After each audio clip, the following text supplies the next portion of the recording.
সংগঠনের সাথে জড়িত হয়ে বা আমার ঘরে কোনো এই ধরনের বৈঠক বসে তাহলে আমার সন্তান সহ আমাকে জবাই করবে, এমনভাবে জবাই করবে যে কখনো একটা মাছি মশা যেন আমার ঘরে না ঢুকতে পারে। জামাত তো থাক দূরের কথা, আমাকে যদি আর কখনো জামাতের সাথে আমি কখনো যোগাযোগ করি আমাকে আমার বাড়ি থেকে উলঙ্গ করে বের করবে।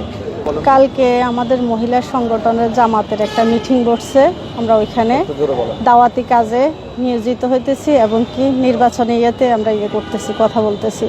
ওইখানে রোমান হঠাৎ করে আসি চিল্লাচিল্লি করতে আছে, এখানে এই নারী কেন আসছে, জামাতের নারীরা কেন আসছে, এদেরকে বাইরে বলতে। আমি তো এভাবে তো মহিলাদের ভিতরে আপনি পুরুষ মানুষ আসতে পারেন না, আপনি একটু পরে আসেন।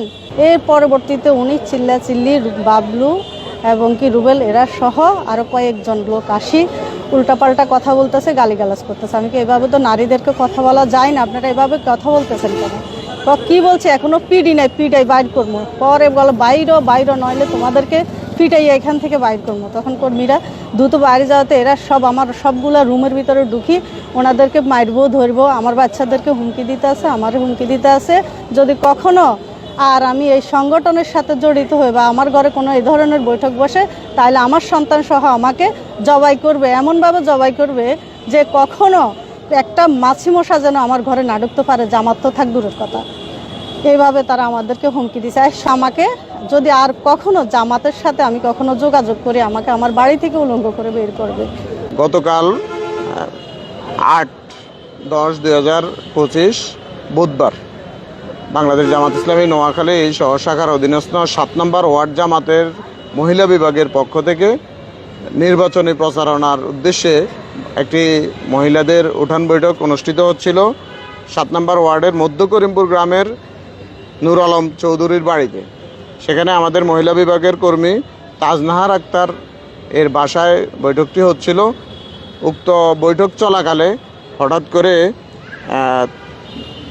স্থানীয় সন্ত্রাসী গোলাপ নূর রোমান, মোহাম্মদ হোসেন বাবলু এবং রোবেল এর নেতৃত্বে আরও 10-12 জন সন্ত্রাসী সেখানে উপস্থিত হয়। জামাত ইসলামের মহিলা বিভাগের কর্মী সমর্থকদের উদ্দেশ্যে অকথ্য ভাষায় গালমন্দ করে থাকে এবং আমাদের মহিলা বিভাগের কর্মী তাজনাহার আক্তার সেখানে প্রতিবাদ করায়, তাদেরকে গালমন্দ করতে নিষেধ করায়।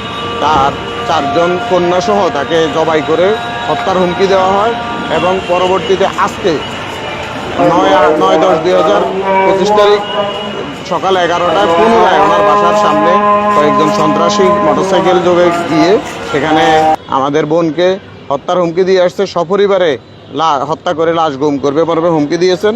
এ বিষয়ে আমরা ভিকটিম সহ থানায় হাজির হয়েছি।